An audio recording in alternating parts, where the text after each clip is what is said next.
नहीं।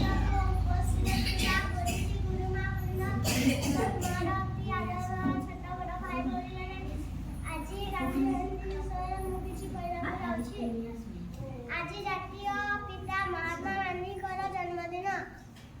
ଏହି ମହାପୁରୁଷ 1869 ମସିହା ଅକ୍ଟୋବର 2 ତାରିଖରେ ଗୁଜରାଟର ପୋରବନ୍ଦରଠାରେ ଜନ୍ମଗ୍ରହଣ କରିଥିଲେ।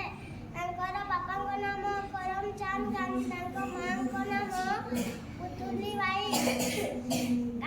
ମହାତ୍ମା ଗାନ୍ଧୀ ଭାରତକୁ ସ୍ୱାଧୀନ